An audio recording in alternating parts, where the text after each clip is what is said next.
Assalamu alaikum. My name is Sana Imam. My roll number is 5080. My assignment topic is Goy's method and effect of temperature on magnetic properties of complexes. First of all, I will explain Goy's method. Goy's method जो है वो magnetic ससेप्टिबिलिटीज़ को major करने के लिए use किया जाता है ट्रांजिशन मेटल कम्प्लेक्सेस की मैग्नेटिक ससेप्टिबिलिटीज़। फर्स्ट ऑफ ऑल ये प्रपोज किया था फ्रेंच फिजिस्ट लुइस गॉर्जेस गोए ने इन 1889 में। उसने एक मैथमेटिकल एक्सप्रेशन ऑब्टेन किया था जिससे ये शो होता था कि जो फोर्स है वो प्रोपोर्शनल होती है वॉल्यूम ससेप्टिबिलिटी के या एक्सटर्नल मैग्नेटिक फील्ड जो किसी भी मटेरियल के इंट्रैक्शन से यूनिफॉर्म में आने के बाद मतलब कि जो फोर्स है उसके प्रोपोर्शनल होती है। मैग्नेटिक ससेप्टिबिलिटी की डेफिनेशन है, मैग्नेटिक ससेप्टिबिलिटी को डोनेट काई से किया जाता है और ये इसकी डेफिनेशन है, it is the measure of ability of a substance to take up magnetization in applied magnetic field.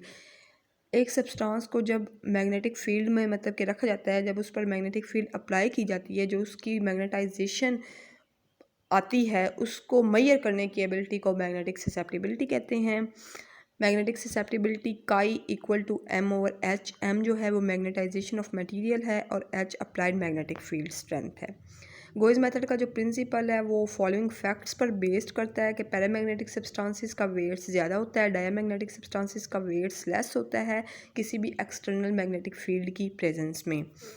जो गोइज मतलब कि ये गोइज का ये ऑपरेटर्स दिखाया गया है, इसकी एक्सप्लेनेशन ये है कि गोइज ट्यूब पैक्ड की जाती है सैंपल के साथ और इसे प्लेस किया जाता है मैग्नेटिक फील्ड में और ईच जो एंड है ग्लास ट्यूब के उसे मैग्नेटिक फील्ड स्ट्रेंथ एक्सपीरियंस करवाई जाती है। गोई ट्यूब जो पैक की जाती है उसकी हाइट होती है 10 और 15 सेंटीमीटर और फिर ट्यूब को लटका दिया जाता है बिटवीन इलेक्ट्रोमैग्नेटिक पोल्स ताकि जो उसका बॉटम है ट्यूब का, ये इलेक्ट्रोमैग्नेटिक पोल्स नॉर्थ पोल और साउथ पोल हैं, इसके दरमियान इस ट्यूब को लटका दिया जाता है। जो बॉटम है नीचे वाला हिस्सा इस ट्यूब का वो जो है सेंटर में आना चाहिए मैग्नेटिक फील्ड के और टॉप जो है ऊपर वाला हिस्सा स्पेसिमेन का या ट्यूब का वो बाहर होना चाहिए मतलब कि मैग्नेटिक फील्ड से। वर्किंग क्या है गोइस बैलेंस की कि फ़र्स्ट ऑफ ऑल इनिशियली जो इसको काउंटर बैलेंस्ड को प्लेस किया जाता है, इसमें वेट प्लेस किए जाते हैं। पहले इसको ट्यूब लटकाई जाती है, फिर दूसरी तरफ वेट प्लेस किए जाते हैं, फिर करंट ऑन कर दिया जाता है। इलेक्ट्रोमैग्नेट में ये जो नॉर्थ और साउथ इलेक्ट्रोमैग्नेट रखे हुए हैं इनमें करंट ऑन कर दिया जाता है। अगर तो सब्सटेंस पैरामैग्नेटिक है तो सिलिंड्रिकल ट्यूब जो है वो डाउनवर्ड, ये वाली ट्यूब ये डाउनवर्ड चली जाएगी और अगर तो सब्सटेंस डायामैग्नेटिक है तो ये सिलिंड्रिकल ट्यूब है ये अपवर्ड को मूव कर जाएगी। इसके बाद है जो फर्स्ट केस पैरामैग्नेटिज्म का, मतलब कि पैरामैग्नेटिक जो मटेरियल होते हैं उनका एक्स्ट्रा वेट होता है और वो जो वेट इस पैन में, इस वाले पैन में वेट जो है वो ऐड किया जाता है, लेकिन डायामैग्नेटिक के केस में इस पैन से वेट को रिमूव किया जाता है। आगे जो है वो इसकी कैलकुलेशन है गोइस मेथड की। तो first of all magnetic force जो एक्ट कर रही होती है किसी भी स्पेसिमन पर या सैंपल पर जो सिलिंड्रिकल ट्यूब में लिया जाता है वो होती है F is equal to 1/2 into chi minus chi A bracket close A H2। मतलब कि ये फर्स्ट इक्वेशन है। यहाँ पे काई जो है वो वॉल्यूम ससेप्टिबिलिटी है सैंपल की, काई ए है volume susceptibility of air, H और मैग्नेटिक फील्ड स्ट्रेंथ है और ए है वो एरिया है ट्यूब्स का। अगर तो मतलब कि हम सैंपल की मैस में चेंज करते हैं तो जो फोर्स एक्ट कर रही है सैंपल पर ग्रेविटेशनल पुल की वजह से वो हो जाएगी F is equal to del M multiply G. ये इक्वेशन 2 है। इक्वेशन 2 को इक्वेशन 1 में पुट करने से आता है del M multiply G is equal to 1/2 into chi minus chi A H2। ये इक्वेशन 3 हो गई है जहाँ पे जो जी है वो एक्सलरेशन है ग्रेविटी की वजह से और काई ए की वैल्यू है 0.03 10⁻6 और जो वैल्यू है del M G A and H वो नॉन है। इक्वेशन 3 को यूज़ करते हुए जो काई की वैल्यू है वो क्या की कैलकुलेट की जा सकती है। उसके बाद वो जो कैलकुलेशंस है मतलब कि अगर मेजरिंग के दौरान necessity of measuring H and के कैन बी एलिमिनेट किया जाता है। अगर फर्स्ट जो एक्सपेरिमेंट परफॉर्म किया जा रहा है उसमें जो सब्सटेंस है जो सैंपल यूज़ किया जा रहा है और मैग्नेटिक फील्ड में सेम सिलिंड्रिकल ट्यूब पर जो स्पेसिमेन यूज़ किया जा रहा है अगर उसकी ससेप्टिबिलिटी हमें नॉन है तो हम जो है वो एच और ए को वहाँ से एलिमिनेट कर सकते हैं और इस पर्पज़ के लिए स्टैंडर्ड सब्सटेंस के तौर पर जो यूज़ किया जाता है वो वाटर है। For specimen sample del M S multiply G is equal to 1/2 chi S minus chi A AH2, ये इक्वेशन 4 है। इसी तरह फॉर वाटर के लिए del M W multiply G is equal to 1/2 chi W minus chi A AH2, ये equation है 5। अगर इन दोनों इक्वेशन 4 और इक्वेशन 5 को डिवाइड करने से we get del M S multiply G over del M W multiply G is equal to 1/2 chi S minus chi A AH2 over 1/2 chi W minus chi A AH2। ये cancel हो जाएंगे, AH2 1/2 भी आपस में cancel हो जाएंगे, तो रह जाएगा del M S multiply G over del M W multiply G is equal to chi S minus chi A काई डब्ल्यू माइनस काई ए। जी भी कैंसिल हो जाएंगे। बाकी जो इक्वेशन रह जाएगी वो ये है, del M S over del M W is equal to chi S minus chi A over chi W minus chi A. यहाँ पे जो डेल एम एस है वो वेट चेंज है सैम्पल में जब उसको मैग्नेटिक फील्ड मतलब कि में प्लेस किया जाता है, और डेल एम डब्ल्यू है वो वाटर के वेट में चेंज है जब उसको मैग्नेटिक फील्ड में प्लेस किया जाता है। काई एस जो है वो मैग्नेटिक ससेप्टिबिलिटी ऑफ सैम्पल है, और काई डब्ल्यू और काई ए जो है वो मैग्नेटिक ससेप्टिबिलिटी ऑफ वाटर और मैग्नेटिक ससेप्टिबिलिटी ऑफ एयर है। उसके बाद एडवांटेजेस हैं, मतलब कि गॉयज़ मेथड के मतलब कि एडवांटेजेस क्या हैं। तो ये जो मेथड है ये मेटल और एलॉयस मतलब कि इस मेथड से मेटल और एलॉयस की मेजरमेंट बहुत इजीली की जा सकती है, और इस method the sample has only to be cast और शेप टू सिलेंडर, मतलब कि जो सैम्पल है उसकी जो शेप है वो सिलेंड्रिकल होनी चाहिए ताकि वो ट्यूब में फिट हो। Magnetic susceptibilities of powder sample can be determined by packing sample into glass capillary by making correction for glass. Glass की करेक्शन करते हुए जो पाउडर सैंपल हैं उनकी भी मैग्नेटिक ससेप्टिबिलिटीज़ को इस मेथड के ज़रिए मतलब कि मेजर किया जा सकता है, और magnetic susceptibility of liquids easily measure की जा सकती है इसको यूज़ करते हुए, इस मेथड को यूज़ करते हुए। डिसएडवांटेजेस हैं गॉयज़ मेथड के कि ये यूज़फुल नहीं है। मैग्नेटिक ससेप्टिबिलिटी गैस और वेपर सैंपल्स की मैग्नेटिक ससेप्टिबिलिटीज़ इससे हम लोग मेजर नहीं कर सकते।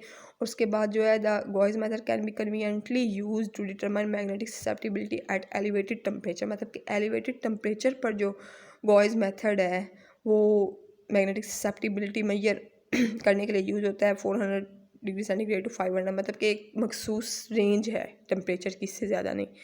जो गॉयज़ मेथड है वो एरर्स शो करता है in presence of ferromagnetic substances. अगर फेरोमैग्नेटिक सब्सटेंसेस की जो अमाउंट है वो ज़्यादा है तो जो गॉयज़ मेथड है वो क्या है, एरर्स शो करता है। यहाँ पे एंड हो गया है मेरे टॉपिक मतलब कि गॉयज़ मेथड का। इसके बाद सेकंड टॉपिक है effect of temperature on magnetic properties of complexes. तो सबसे मतलब कि इसमें हमने बताना है कि क्या इफ़ेक्ट है कम्प्लेक्सेस पर, कम्प्लेक्सेस की मैग्नेटिक प्रॉपर्टीज़ पर टेम्परेचर का। जो पैरामैग्नेटिक सब्सटेंसेस हैं वो क्यूरी लॉ को ओबे करते हैं। क्यूरी लॉ है chi is equal to C over T. यहाँ पे सी जो है वो क्यूरी कांस्टेंट है। प्लॉट जो ये प्लॉट मैंने ड्रा किया है, ये ड्रा किया जाता है मैग्नेटिक ससेप्टिबिलिटी और टेम्परेचर के versus. Magnetic susceptibility should give a straight line की मैग्नेटिक ससेप्टिबिलिटी आती है जिससे स्लोप पास होता है वो होता है 1/c। ओरिजिन से स्लोप पास होता है, जो लाइन ओरिजिन से पास हो रही है और स्लोप बनता है 1/c। और काफ़ी जो सब्सटेंसेस हैं वो स्ट्रेट लाइन देते हैं, लेकिन अगर थोड़ी सी भी इंटरसेप्ट हो तो वो क्यूरी वेस लॉ को ओबे करते हैं। क्यूरी वेस लॉ है chi is equal to C over T plus phi को यहाँ पे क्यूरी वेस कांस्टेंट कहा जाता है। क्वांटम मैकेनिक्स अप्रोच के अकॉर्डिंग जो है similar expression where chi is inversely proportional to temperature is obtained, but now the constancy is given by the Langevin expression which relates the susceptibility to the magnetic movement. मतलब कि यहाँ पे magnetic approach के मुताबिक मतलब कि mechanic approach के मुताबिक आ गया जो काई है वो इन्वर्सली प्रोपोर्शन होता है टेम्परेचर के, और सी जो अगर कांस्टेंट लिया जाए तो वो लेग्विन एक्सप्रेशन शो करता है। लेग्विन एक्सप्रेशन क्या कहता है कि ससेप्टिबिलिटी किससे रिलेट करती है, मैग्नेटिक मूवमेंट से। Chi M is equal to N mu square over 3kT। N जो है यहाँ पे एवोगाड्रोस नंबर है, के बोल्ट्जमैन कांस्टेंट है, टी एब्सोल्यूट टेम्परेचर है। अगर हम इस इक्वेशन को, ये ऊपर वाली इक्वेशन को दोबारा से लिखते हैं तो वो आएगा mu is equal to 2.282 under root chi M T B dot M. Two types के मैग्नेटिक कंपाउंड्स होते हैं। एक होते हैं डायमैग्नेटिक, वो मैग्नेटिक फील्ड को रिपेल करते हैं। अगर डायमैग्नेटिक सब्सटेंस को मैग्नेटिक फील्ड में प्लेस किया जाता है वो एक दूसरे को रिपेल करेंगे। और अगर तो पैरामैग्नेटिक सब्सटेंसेस हैं, पैरामैग्नेटिक कंपाउंड्स हैं, तो वो अट्रैक्ट करते हैं मैग्नेटिक फील्ड को जब उनको मैग्नेटिक फील्ड में प्लेस किया जाता है। All the substances possess the property of diamagnetism due to presence of closed shells of electrons within the substance. Substance के अंदर जो closed shell हैं उनकी वजह से तमाम जो substances हैं वो क्या करते हैं, डायमैग्नेटिज्म की प्रॉपर्टी को पोजेस करते हैं।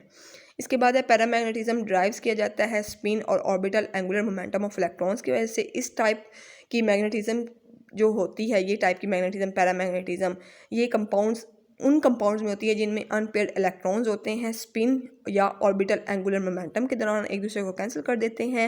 When the electron exist in pair, अगर इलेक्ट्रॉन्स पेयर्स में हों, in which the paramagnetic centres are separated by diamagnetic atoms within the sample are said to be magnetically dilute, तो वो magnetically dilute होंगे। अगर तो डायमैग्नेटिक एटम्स को remove कर दिया जाए सिस्टम से, तो जो पैरामैग्नेटिक सेंटर्स हैं वो एक दूसरे को अट्रैक्ट करेंगे और करीब आ जाएंगे। इस अट्रैक्शन की वजह से वो फेरोमैग्नेटिज्म होगा, मतलब कि एक केस फेरोमैग्नेटिज्म होगा, फेरोमैग्नेटिज्म जिसमें नेबरिंग मैग्नेटिक डाइपोल्स अलाइंड हो जाते हैं सेम डायरेक्शन में, और दूसरा केस होता है एंटी फेरोमैग्नेटिज्म जिसमें मैग्नेटिक डाइपोल्स अलाइन तो होते हैं लेकिन अल्टरनेट डायरेक्शंस में। टू फॉर्म्स की पैरामैग्नेटिज्म शो होती है, करैक्टरिस्टिक्स मतलब कि टू फॉर्म्स की शो करती हैं magnetic susceptibility with temperature. Paramagnetism जो कंपाउंड हैं वो मैग्नेटिक ससेप्टिबिलिटी टेम्परेचर के साथ दो तरह से शो करते हैं। ये मैंने ग्राफ बनाया है, एक नील पॉइंट पर एंटी फेरोमैग्नेटिज्म, क्यूरी पॉइंट पर अबव एंटी फेरोमैग्नेटिज्म हो। तो फेरोमैग्नेटिज्म के केस में अगर तो अबव क्यूरी पॉइंट से, मतलब कि क्यूरी पॉइंट से अबव है तो मटेरियल जो होगा वो नॉर्मल पैरामैग्नेटिज्म बिहेवियर शो करेगा, लेकिन अगर तो बिलो क्यूरी पॉइंट आ जाता है इस यहाँ पे, तो बिलो होगा क्यूरी पॉइंट से, तो वो स्ट्रॉन्ग मैग्नेटिक प्रॉपर्टीज शो करेगा। और फेरोमैग्नेटिज्म किस कंपाउंड में पाया जाता है, फेरोमैग्नेटिज्म बिहेवियर वो है आयरन और एलॉयज़ के कंपाउंड में। लेकिन अगर तो एंटी फेरोमैग्नेटिज्म मतलब कि बिहेवियर होता है, करैक्टरिस्टिक एंटी फेरोमैग्नेटिज्म की होती है, तो अबव द नील पॉइंट से अबव जो है वो आएगा, मतलब कि वो जो मटेरियल होंगे वो वीक मैग्नेटिक प्रॉपर्टीज़ शो करेंगे लोअर से लोअर टेम्परेचर पर भी। और अगर तो बिलो द नील पॉइंट आएगा तो वो वीक मतलब कि एसेंशियली वीक शो करेंगे प्रॉपर्टीज़। एंटी फेरोमैग्नेटिज्म जो है वो कॉमनली पाया जाता है transition metal halides oxides such as TCl3 and VCl3। Thank you, ये मेरा टॉपिक था।